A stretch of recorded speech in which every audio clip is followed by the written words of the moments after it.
Puerto Príncipe no siempre aparece en las noticias, pero cuando aparece, casi siempre es por lo mismo. Violencia, pandillas, destrucción, caos. En este contexto, hay miles de personas que intentan sobrevivir. Hay miles de personas que intentan hacer sus vidas y aún así lo consiguen de muchas maneras. No obstante, el acceso a la salud es uno de los grandes retos que actualmente enfrenta este país, no solo en la ciudad de Puerto Príncipe, sino a lo largo y ancho de Haití. Para hablar de esto, el día de hoy estamos con Diana Manilla, quien es jefa de misión de Médicos Sin Fronteras en Haití, en Puerto Príncipe. Diana, es un gusto enorme tenerte aquí con nosotros el día de Muchas hoy. gracias. Y Diana, tú ya tienes una muy larga experiencia, pero también lo tiene MSF dentro de Haití. Me gustaría que empezáramos con un poco una imagen. ¿Cómo es Puerto Príncipe para aquellos que nunca han ido, no conocen realmente este contexto? Puerto Príncipe está en una zona montañosa, pero también está al lado del mar.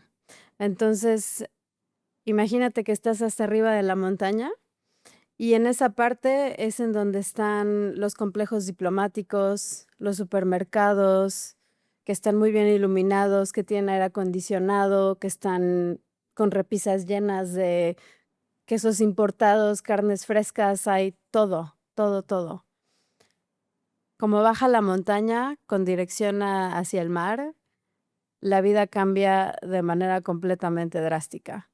Más o menos en medio está una clase media, pero cuando se llega al mar, todas esas comunidades son construcciones informales con materiales improvisados y son esas zonas, sobre todo las que están controladas por las pandillas desde hace varios años, sobre todo desde el 2021.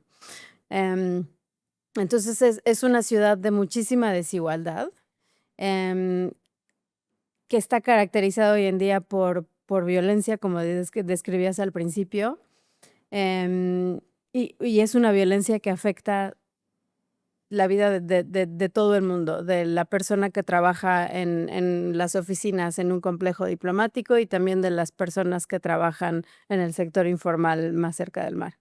Bueno, en este contexto ya lo decías, la violencia trastoca, ¿no? Todos los fundamentos del tejido social.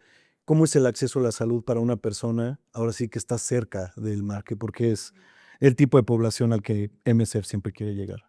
Pues en general, en toda la ciudad, se estima que el 60% de las estructuras de salud no funcionan. Y las que funcionan tienen muchos problemas de acceso a medicamentos y muchos problemas de personal calificado porque los que pueden se van o ya se fueron o están por irse. Sí existen estructuras privadas, pero son muy caras y están solamente en ciertas partes de la ciudad. En estas partes que están controladas por las pandillas, no hay ningún tipo de servicio, ni público ni privado. Y no nada más es de salud, también es de educación, de recolección de basura, de abastecimiento de agua potable. Todos estos servicios no existen. ¿Y cómo las personas pueden acceder a los servicios básicos, o sea, de supervivencia, ¿no? Pues las personas que pueden salir de esas zonas lo hacen si pueden pagar, por ejemplo, una moto, pero hay muchas personas que no pueden salir porque la vida de la gente que vive en estas zonas está controlada por las pandillas, sobre todo la vida de las mujeres, y sobre todo de las mujeres jóvenes. Los servicios de salud específicamente, nosotros somos una de las muy pocas organizaciones que entran a zonas controladas por las pandillas y atravesar de zona controlada del Estado a zona controlada por las pandillas es un riesgo cotidiano. Y no es un conflicto más tradicional de guerra en donde se ve una línea de frente muy clara. Simplemente uno pasa de una zona a otra y de pronto ya estás en una zona controlada por las pandillas.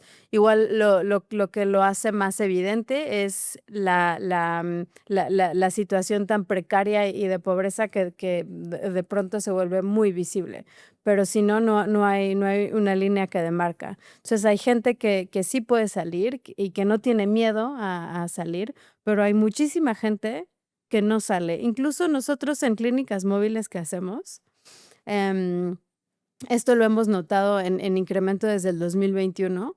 Hay gente que necesita servicios más allá del nivel primario que nosotros no podemos dar. Entonces, lo que esa persona necesita está en un hospital, en una zona controlada por el Estado. Y antes del 2024, nosotros movíamos a los pacientes en ambulancia, ya no lo hacemos por los riesgos que representa. Pero si pagamos una moto o pagamos un tap-tap, se llaman, que son camionetas, como combis. Em, pero tenemos muchísimos pacientes que dicen, no, no salgo.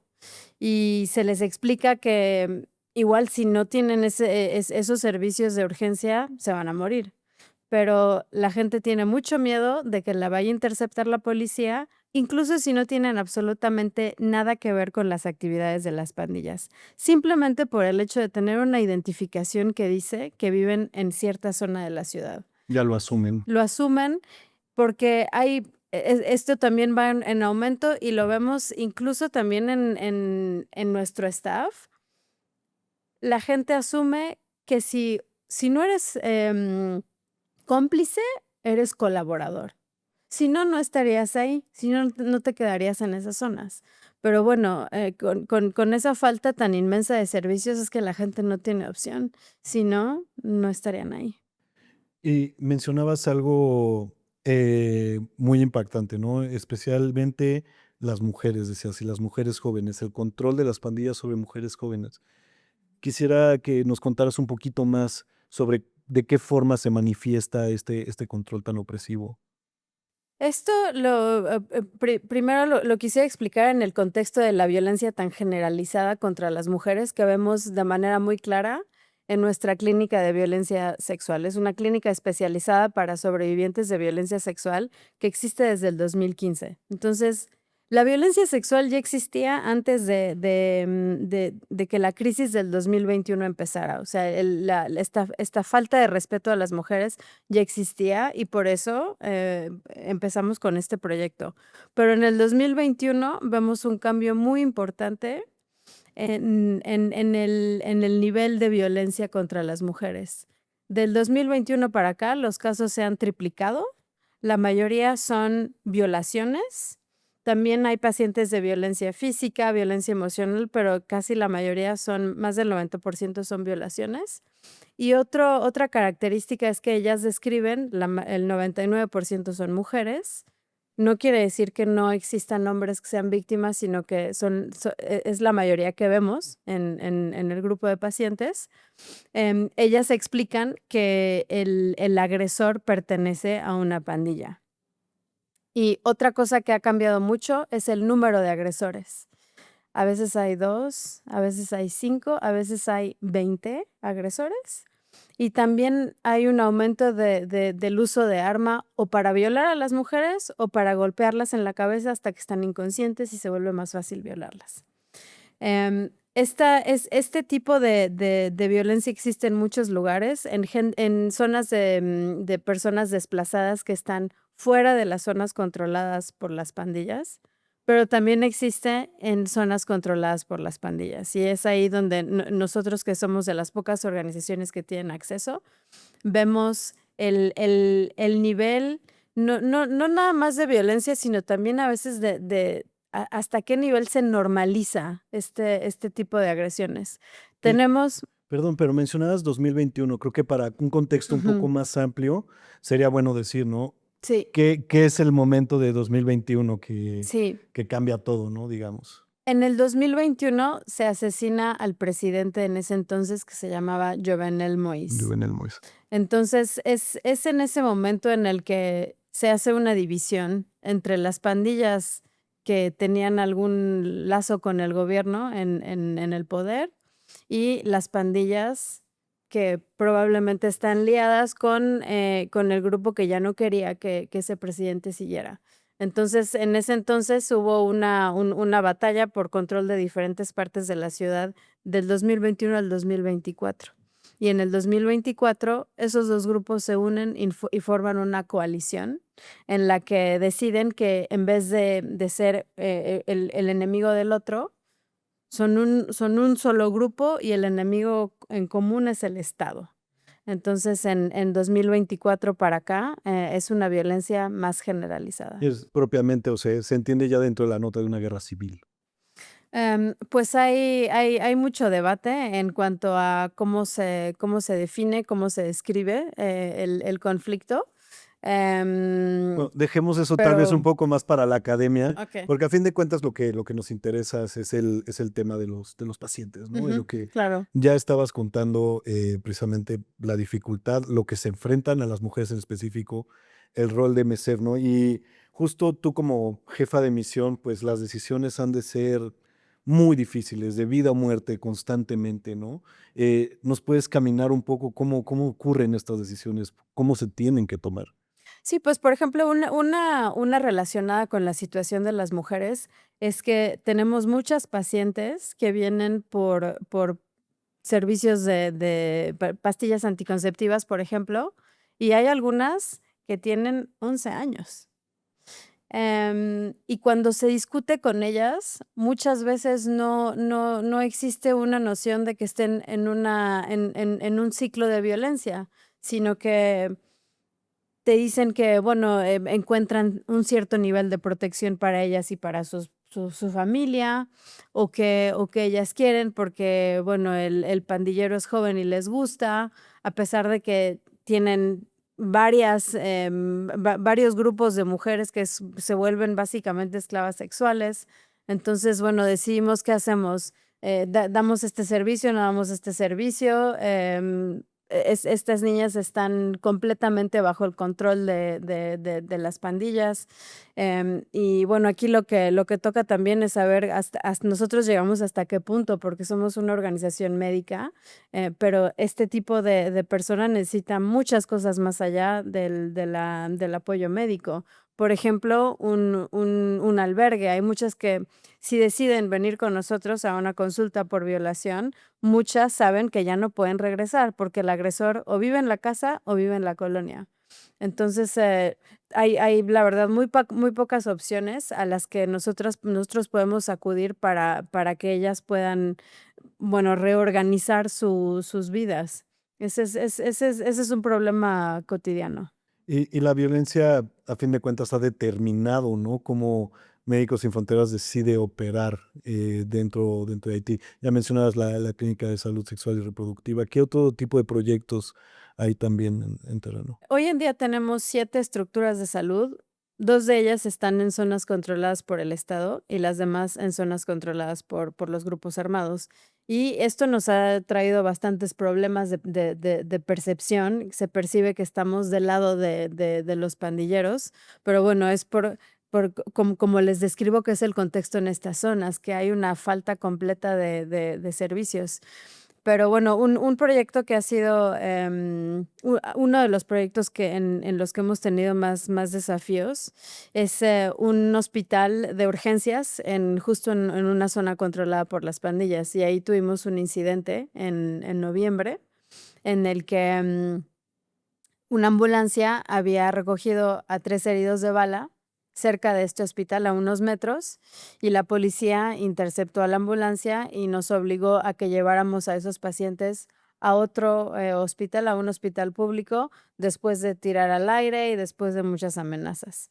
Llegando a ese hospital, em, empieza una negociación en la que nosotros queremos que ellos puedan acceder a servicios de urgencia, no importa en dónde, si no tiene que ser en nuestro hospital, ya estamos en este hospital público, primero que tengan servicios de salud y luego que la policía los interrogue. Pues no, esas discusiones fueron en vano y, de un momento a otro empiezan a circular en redes sociales fotos de esos pacientes. Y esas fotos tienen mensajes que dicen Médicos Sin Fronteras está protegiendo a los pandilleros, vengan a ayudar. Entonces llega muchísima gente, incluidos miembros de un grupo de autodefensa con pasamontañas, todos vestidos de negro. La policía en ese momento le lanza, gas lacrimógeno al interior de la ambulancia, sacan a los 3 pacientes y ejecutan a 2 de ellos. Em, y ya después eso duró más o menos 4 horas y ya después el equipo de Médicos Sin Fronteras se pudo ir.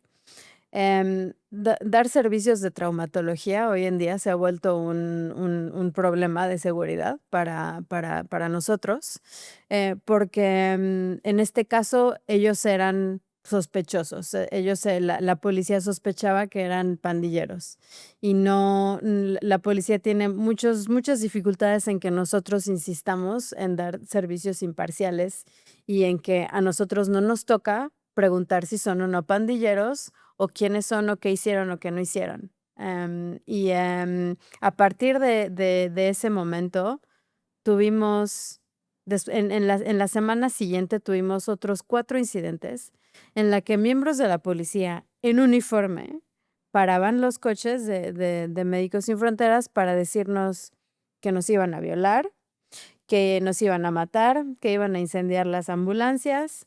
En una de ellas iba efectivamente un paciente y nos dijeron: "Lo vamos a matar aquí a él y a ustedes, es un pandillero". Entonces, después de esa serie de incidentes acumulados, tuvimos que suspender todas las actividades por más o menos 20, 22 días, que fue muy duro. Es impactante, ¿no? Y se desprenden como 5, 6 líneas que podemos hablar, pero creo que, bueno, una palabra clave que utilizas es la imparcialidad, ¿no? Ujú. Que es uno de los principios rectores de Médicos Sin Fronteras, está en nuestra carta magna, todo, Ujú. ¿no? Es parte fundamental, pero en la práctica puede constituir un reto muy importante, especialmente, tal vez muchos no lo saben, pero el staff de los proyectos de Médicos Sin Fronteras en un 80-90% es staff local. Estamos hablando de personas que son directamente afectadas por la violencia, que pudo haber sido su madre, su hija, su padre, eh, que hubieran sido víctimas, ¿no? Del crimen. Y pues les cuesta tal vez trabajo, ¿no? Esta parte de entender la imparcialidad de esa manera, ¿no es así? Muchísimo, muchísimo trabajo y es por diferentes razones, ¿no? Una es que hay equipos que sí trabajan bajo muchísima presión, porque trabajar en zonas controladas por las pandillas es un riesgo. Y a veces yo siempre he tenido esta impresión que ese miedo, se convierte un poco en resentimiento con el tiempo. Otra razón es que, como dices, son miembros de la comunidad. Todo el staff que tenemos ha sido o víctima directa o conoce a alguien que ha sido víctima directa de una violación, de un incendio de su casa, de un secuestro. Entonces, es muy duro para una enfermera que perdió a su hijo por una bala perdida o por un asesinato, tener que ir a estas zonas controladas por las pandillas y darle servicios de salud de manera imparcial. O sea, para mí es muy fácil dar la instrucción, pero es muy duro y después de los incidentes que tuvimos, de hecho, hicimos una serie de ejercicios con el staff para más o menos entender cuál es la percepción que tienen ellos de lo que hacemos y por qué lo hacemos. Entonces, por ejemplo, les dimos un cuestionario todo, confidencial para que nos dieran la respuesta, en la que de verdad creían, y les dimos afirmaciones. Una de ellas es: los miembros de las pandillas que tanto daño hacen a la población no deberían tener acceso a la salud. De acuerdo, desacuerdo, completamente en desacuerdo. Y, a pesar de que la mayoría estaba en desacuerdo y dijeron: "No, no, como Médicos Sin Fronteras tenemos que darle servicio de salud a todos", sí, un buen 40% nos dijo que no tienen derecho. Y, la policía nos dice también que una vez que nosotros les damos servicios de salud, van a salir y van a repetir los mismos crímenes. Entonces, ese es un dilema al que nos enfrentamos todos los días, y además supone un problema de seguridad. Otra cosa que les preguntamos fue compartir la información a la policía sobre lo que pasa en las zonas controladas por las pandillas supone un problema a la neutralidad de Médicos Sin Fronteras, y la mayoría dijo que no supone un problema, porque compartir información de ese tipo con la policía quiere decir que son buenos ciudadanos. En un momento en el que se necesita ese tipo de colaboración con el Estado. Y les explicamos, bueno, que eso nos va a poner en riesgo. Si algún pandillero se entera que le estamos pasando información sobre cuántos son, en dónde están, en dónde está la base, nos vamos a meter en un problema de seguridad inmenso también con esas pandillas. Pero bueno, estos debates son de todos los días y son muy complicados. No, y entenderse dentro de la espiral de violencia, ¿no? O que puedan entender a la misma policía como un actor armado, no como un actor de protección civil, sino como un actor armado que está dentro de un conflicto, ¿no? Que también, regresando, y perdón, un poquito más, también esa decisión, ¿no? Lo que dices, tuvimos que cerrar operaciones 20, 40 días. eh, Esa decisión afecta cuántas vidas. Muchísimas, sobre todo porque sabemos que no hay servicios de salud sobre todo en esas zonas. No hay, o sea, el tipo de problemas que vemos no son nada más infecciones respiratorias o diarrea, son VIH positivo, heridas de bala, violación. O sea, es una realidad muy dura para gente que no tiene ninguna otra opción. Y no nada más suspendimos, después tuvimos otro incidente en el que un convoy de MSF recibió 15 impactos de bala, también por parte de miembros de la policía, y después de ese incidente quedó cerrado un hospital que hace poco decidimos ya no reabrir. Y bueno, ese era un hospital de urgencias en una zona en la que ahora ya no existe ese tipo de servicio, ni privado ni público. Es, es muy fuerte y también pensar, pues las consecuencias a largo plazo, al corto plazo. Yo creo que muchas personas se han de preguntar, tal vez en una nota un poco personal, em, ¿por qué regresas a Haití? ¿Cuántas veces has estado en Haití? Ujú. Em, Esta es la quinta vez que voy. La primera vez fue después del terremoto del 2010. Y me quedé 2 años. Fui para 3 meses y luego me quedé más y más y más. Y luego regresé en el 2015 para la clínica de violencia sexual de la que hablé antes. Después regresé en el terremoto del 2021 en el sur. Y después a las clínicas móviles en zonas controladas por las pandillas en el 2021 y ahora como jefa de misión. No sé, yo creo que Haití es uno de los lugares que me ha impactado más por diferentes razones, pero bueno, la gente es yo creo que lo que más me llama. Yo conozco a muchos colegas que no terminan por no querer regresar a Haití. A veces la gente tiene una manera de hablar y de relacionarse que puede sentirse un poco agresiva. A mí me parece una población que dice lo que piensa, y que no se preocupa tanto por saber si vas a estar de acuerdo o no. También es un país que ha visto intervenciones de diferentes países, sobre todo de Estados Unidos. Es un país que ha tenido intervenciones de la ONU, ahora hay una nueva fuerza armada. Entonces hay siempre como esta reacción fuerte a la presencia extranjera. Bueno, a mí es esta manera de ser como son y de ser quienes son, a mí me encanta. Te sientes como pez en el agua, Sí. ¿no? Que incluso aprendiste creol, que creo que no lo Sí, mencionaste, ¿no? sí, sí, sí, sí, en el 2010 aprendí creol. Trabajábamos con mucha gente que no hablaba francés. Entonces ahí, bueno, yo les dije a todo el mundo, yo les voy a contestar como puedan, pero ustedes síganme hablando en creol. Y así Tarde aprendí. que temprano. Y bueno, me imagino que eso también, pues, resultó, digo, ya como jefa de misión tienes que estar en coordinaciones, en conversaciones difíciles con contrapartes, actores armados. Y bueno, creo seguro ya fue muy útil en ese sentido. ¿Y nos puedes meter a una de esas conversaciones? ¿Cómo es esas negociaciones para entrar a una zona controlada por las pandillas, por ejemplo? Sí, pues hay diferentes líderes y hay líderes que fueron a la universidad, con los que puedes hablar de Marx, y hay otros líderes que no hablan francés y que tienen niveles muy altos de estrés postraumático y muchísimos problemas de alcoholismo.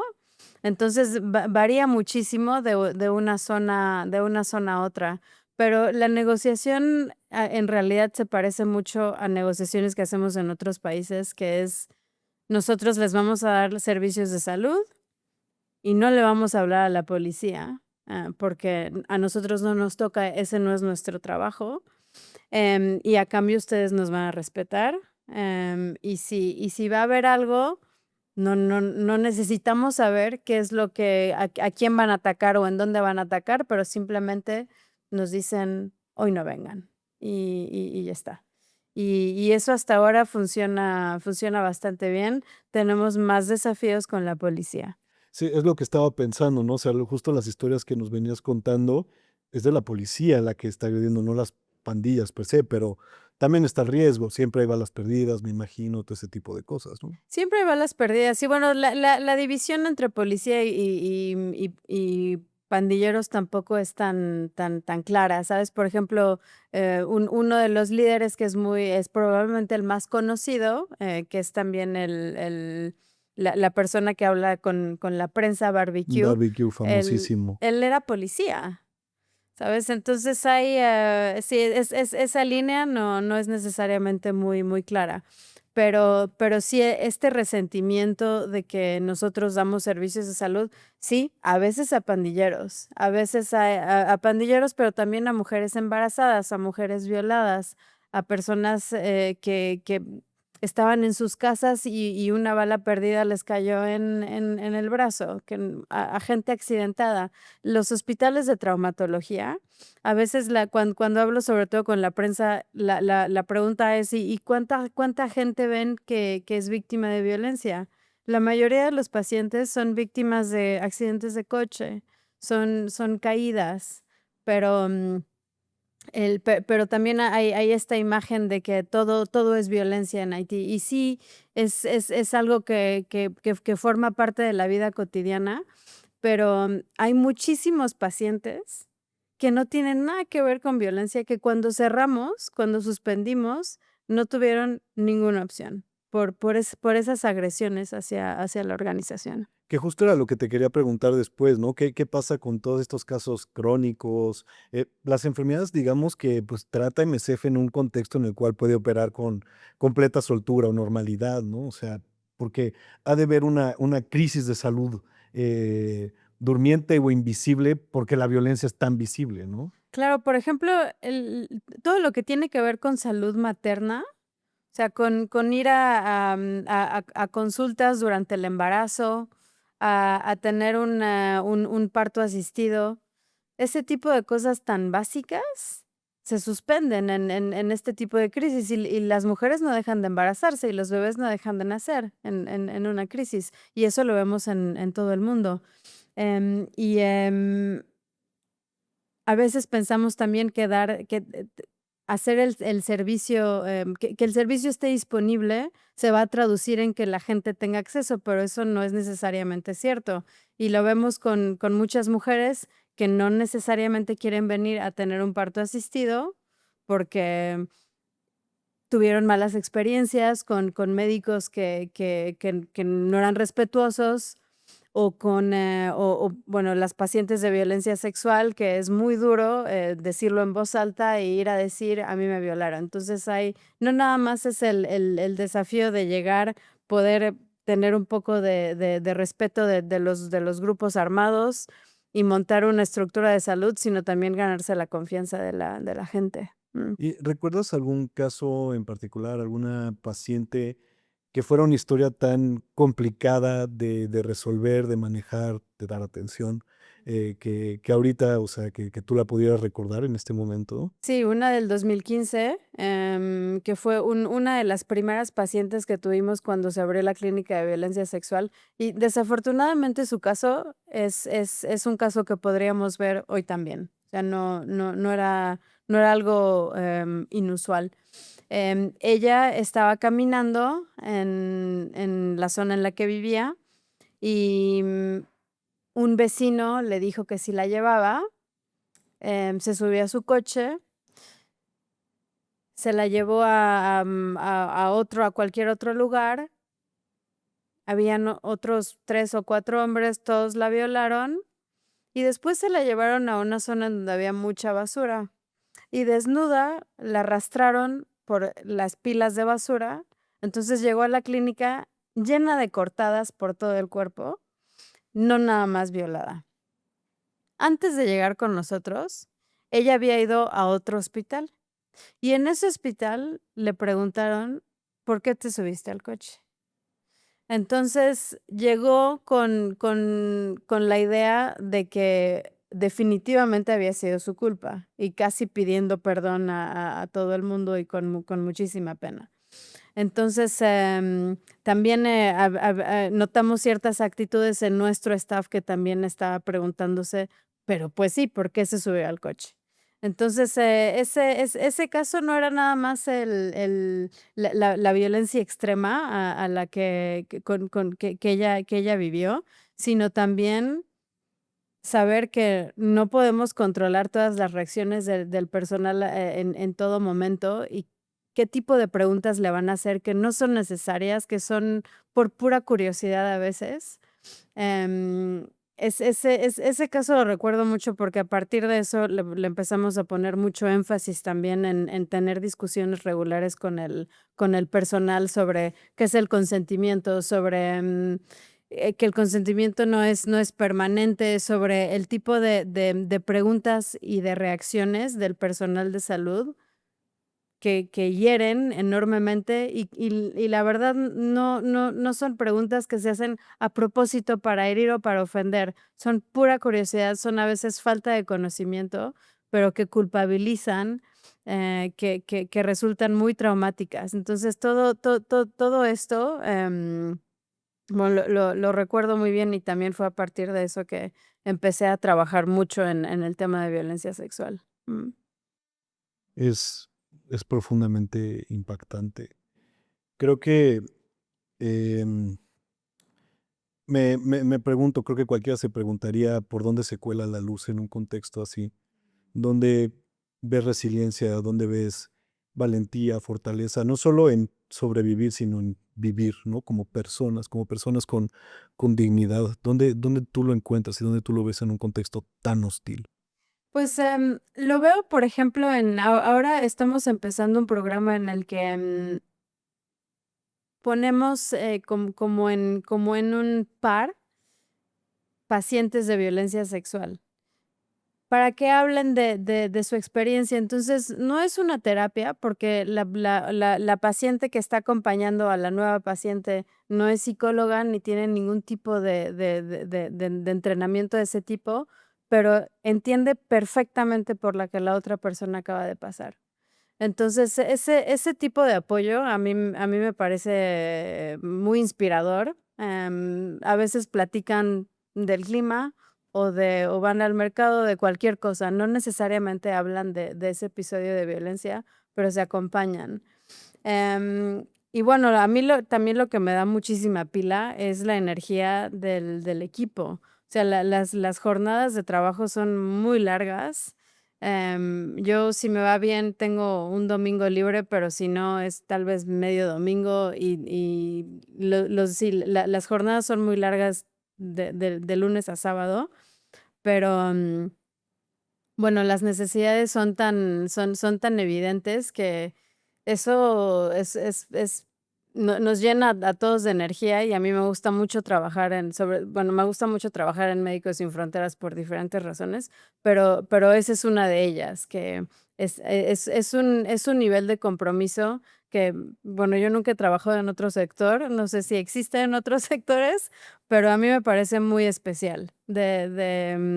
Estamos aquí para esto y no importa si tenemos que trabajar más horas, y sobre todo bueno, no sé, yo estoy ahí un periodo y salgo, pero el staff nacional no tiene pausas.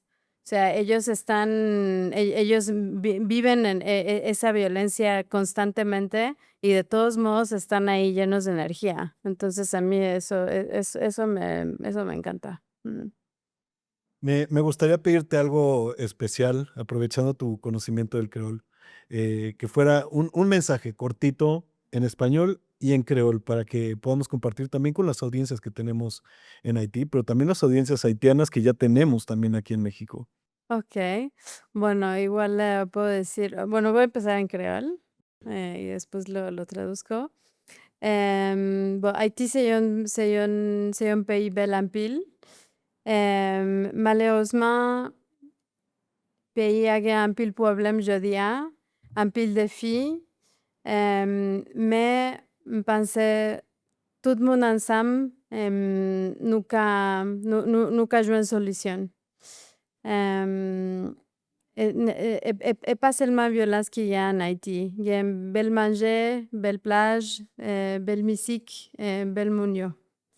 Em, y bueno, en español es que Haití es un país lleno de desafíos hoy en día, pero no nada más hay violencia.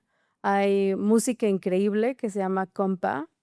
Hay comida deliciosa, hay gente súper comprometida y bueno, juntos yo creo que podemos poner un granito de arena, por lo menos.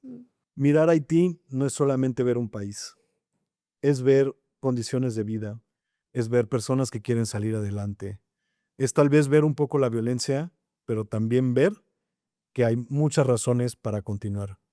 Diana, te agradezco muchísimo este espacio. De verdad ha sido una conversación muy, muy fuerte, pero también muy necesaria. Gracias a ustedes. Muchas gracias. Esto fue Voces del Camino. En este episodio hablamos con Diana Manilla, jefa de misión, en el episodio Haití, heridas de una crisis que no termina. Pueden escucharnos en YouTube y en Spotify, y para más información busquen msf.mx.